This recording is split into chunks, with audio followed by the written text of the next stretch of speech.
नमस्कार श्रोते हो. मी नीलाक्षी काळेसालके, संस्थापिका मातृगंध पुणे. या भागात आपण ऐकणार आहोत जननिंदा.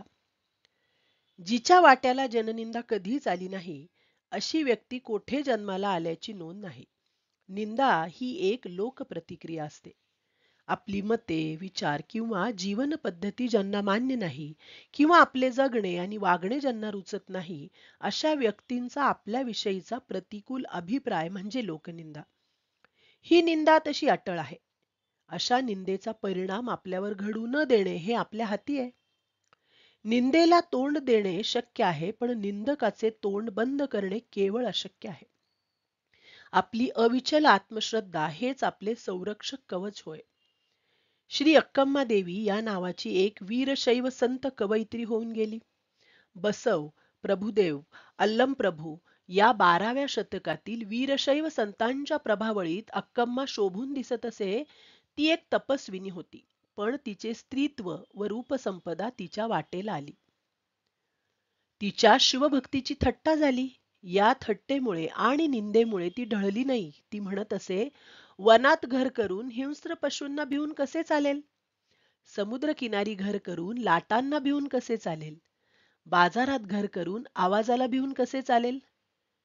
चन्न मल्लिकार्जुन देवा ऐक, या लोकी जन्मल्यावर स्तुती निंदा झाली तरी मनात क्रोध न बाळगता समाधानी होऊन राहावयास शिकले पाहिजे.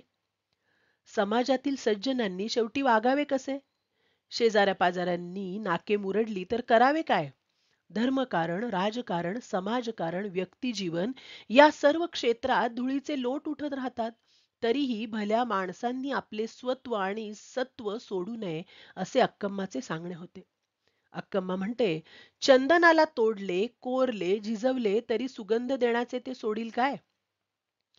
समाजात आपणाला माणसे दिसत भेटत राहतात. कोणी आपले कौतुक करतात, कोणी आपल्याकडे पाहून नाके मुरडतात. तोंडावर गोड बोलणे व मागे निंदा करणे हा सुमार व्यक्तींचा मनोधर्म आहे. अशा व्यक्तींचा पाठपुरावा करू नये. केवळ त्यांच्या समाधानासाठी कशाची शहानिशा करीत बसू नये.